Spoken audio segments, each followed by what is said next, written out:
सुंदर सिंहासन पर विराजमान श्री परमहंसों की अद्भुत झांकी का दीदार करते हुए एवं श्री हजूर सतगुरुदेव दाता दयाल जी महाराज जी के पावन चरणों का दीदार करते हुए अपनी मुख रचना को पवित्र करने के लिए बोल जयकारा बोल मेरे श्री गुरु महाराज की जय। संतों की वाणी है, प्रभुता को सबको चहे, प्रभु को चहे न कोय, जो कोई प्रभु को चहे, प्रभुता चेरी होए। फरमाते हैं संसार के अंदर हर आदमी का कर्म लगभग इसीलिए होता है, इसीलिए वह कर्म करता है कि मुझे मान सम्मान मिले, वडियाई मिले, पद मिले, प्रतिष्ठा मिले। हो सकता है इन चीज़ों की जब मुझे प्राप्ति हो जाएगी तो मुझे मन की शांति मिलेगी,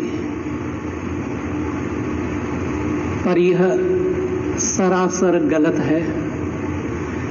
संसार के अंदर इंसान चाहे कितने भी पद प्रतिष्ठा क्यों न प्राप्त कर ले, पर मन की शांति, पीस ऑफ माइंड कभी भी नहीं मिलेगी।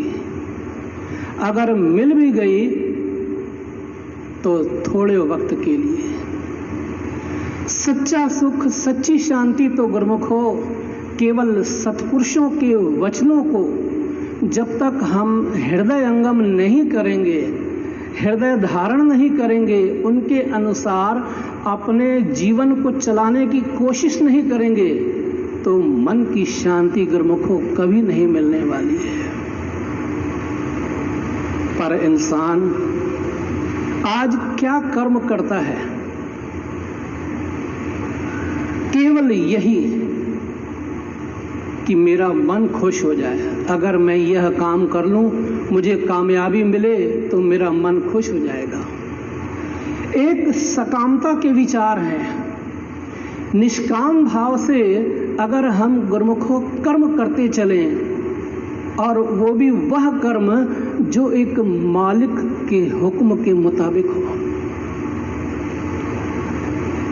सत्पुरुषों के वचन ये नहीं रहते कि आप जो भी कर्म करो उसके अंदर सकामता होनी चाहिए, नहीं। अगर गुरुमुखों सकामता आ गई तो उसका मतलब कि इंसान के अंदर में मैल आ गई। वाणी के अंदर वर्णन है कि अंतर मैलज तीरथ नावे, तिस वैकुंठ न जाना। लोकपति ने कछु न होए, नाही राम अयाना। कि अंदर इंसान के दुनिया भर के विकार भरे हों, हर वक्त निगेटिव विचार हों, तो कर्म भी तो गुरुमुखो वैसे ही होंगे। अंतर मैलज तीरथ नावे, तिस वैकुंठ न जाना। मन के अंदर में द्वंद्व भरा हो और तीर्थों पर अगर हम स्नान कर लें तो मन की शुद्धि होगी या शरीर की शुद्धि होगी? यही कारण है कि जिस शांति को इंसान प्राप्त करना चाहता है वह मान बढ़ाई के अंदर में नहीं है। इंसान तो वह कर्म करके दिखाए कि जो कर्म प्रभु की मौज के मुताबिक हो।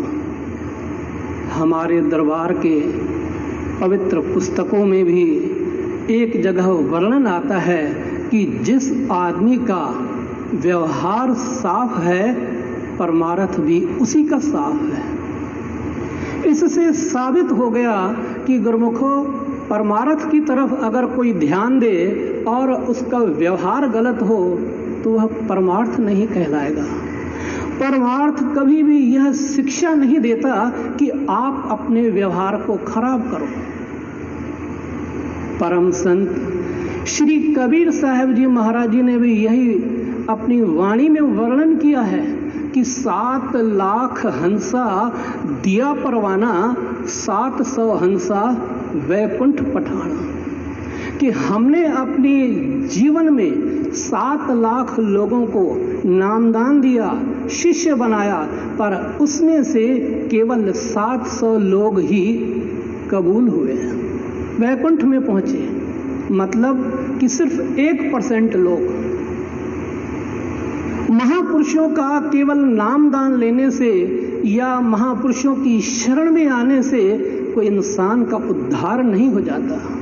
जब तक कि इंसान गुरुमुखों महापुरुषों के वचनों के मुताबिक नहीं चलता, उनकी मौज के मुताबिक कर्म नहीं करता। कर्म कोई हाथ से नहीं किया जाता, वाणी से भी कर्म होता है, मन से भी कर्म होता है। अगर हमारी वाणी शुद्ध होगी, मन भी शुद्ध होगा और उसकी मौज के मुताबिक हम हर कर्म करेंगे तो महापुरुषों की प्रसन्नता का मतलब वैकुंठ जाना। जिसको महापुरुषों की प्रसन्नता मिल गई तो समझ लो वह जीते जी वैकुंठ चला गया। तो इसीलिए गुरुमुखों, हमारा फर्ज है कि हम अपने जीवन में ऐसा कर्म करके दिखाएं कि जिससे महापुरुषों की प्रसन्नता प्राप्त हो और जिस लक्ष्य को लेकर के हम महापुरुषों की शरण में आए हैं उस लक्ष्य की भी प्राप्ति हो जाए और मनुष्य जन्म की सफलता भी प्राप्त हो जाए। बोलो जयकारा, बोल मेरे।